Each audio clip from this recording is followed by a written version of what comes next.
This is Sai channel, welcome to our channel. ఎక్కడ చూసినా ఎన్టీఆర్, ఎక్కడ చూసినా దేవరా సినిమా, ఎక్కడ చూసినా వార్ 2 ఈ సినిమాల మీద జనాలకి ఎక్కువ ఫోకస్ ఉంది. అండ్ సేమ్ టైం ఈ రోజు ఏంటంటే ఎన్టీఆర్ దేవరా సినిమా నుంచి ఒక ఫైర్ లిరికల్ సాంగ్ అయితే రిలీజ్ అవుతుందన్నమాట. ఎందుకు ఈ సాంగ్ అంత హైప్ ఉందంటే అనిరుద్ధ్ బీజిఎం అనే చెప్పుకోవాలి మనం.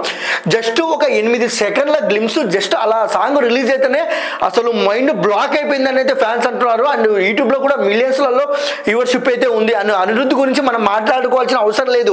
ఆయన లవ్ నుంచి ఫైర్ వరకు ఎలాంటి బీజిఎం కొట్టినా దద్దరు వెళ్ళిపోతుంది. ఆ లెవెల్లో ఆల్బమ్ అయితే ఉంటుంది. ఈ రోజు సాంగ్ కోసం అయితే చాలా అంటే చాలా మంది వెయిట్ చేస్తున్నారు అనమాట. And same time Sandhya 70mm సుదర్శన్లో ఈ సాంగ్ ప్లే అయితే చేస్తానని అయితే వినిపిస్తుంది. అండ్ ఎన్టీఆర్ బర్త్డే సందర్భంగా కావడంతో ఇంకా వార్ 2 కానివ్వచ్చు, అండ్ సేమ్ టైం ఎన్టీఆర్ గారి నెక్స్ట్ మూవీస్ కానివ్వచ్చు, అప్డేట్ అంటే ఎన్టీఆర్ 31 ప్రశాంత్ నీల్తో చేసేది కానీ అక్కడి నుంచి ఏదైనా చిన్న అప్డేట్ వస్తుందేమో అని ఫ్యాన్స్ అయితే ఆశపడుతున్నారు అనమాట. బట్ మనం ఎస్పెషల్లీ దేవరా గురించి మాట్లాడుకోవాలంటే ఈ సినిమాలో వచ్చే ఈ సాంగ్ అరాచకం అని అయితే మూవీ టీం అయితే చెప్తుంది. బట్ ప్రతి ఒక్కరు ఒకటే మాట చెప్తున్నారు, ఎవరిని అడిగినా సాంగ్ మామూలుగా ఉండదు, ఒక రేంజ్లో ఉంటుందని.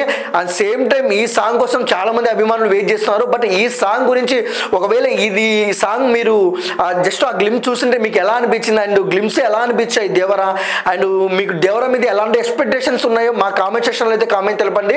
మా అప్డేట్లు మీకు ఏమైనా కావాలంటే please like, share, comment, subscribe. And మీకేమన్నా అప్డేట్స్ ఏమైనా చెప్పాలి మీరు అనుకుంటే ఈ సినిమాల గురించి మీరైతే ఒకసారి మెసేజ్ చేయండి. సేమ్ టైం ఆ అప్డేట్స్ అయితే మీకైతే చెప్తామన్నమాట. Especially and happy birthday NTR గారు. మీరు ఒక తెలుగు సినిమాకి, తెలుగు వాళ్ళకి ఇబ్బందులు ఉన్నప్పుడు చాలామంది అంటే బొంబాయిలో కానీ, న్యూఢిల్లీలో కానీ, గోవా కానీ చిరంజీవి గారు అన్న మాట చాలా ఇబ్బందులు పడినారు తెలుగు ఆర్టిస్టులు. బాహుబలితో పాన్ ఇండియా తాగిపోయింది. బాలీవుడ్లో మీరు వార్ 2 సినిమా కోసం అయితే అడుగు పెట్టారు. ఇంకా మీరు పాన్ ఇండియా సినిమాలు చేయాలని మనస్ఫూర్తిగా కోరుకుంటూ and happy birthday NTR sir. And fans ప్రతి ఒక్కరు ఈ వీడియో షేర్ చేయాలని మనస్ఫూర్తిగా కోరుకుంటున్నా. And thank you for watching.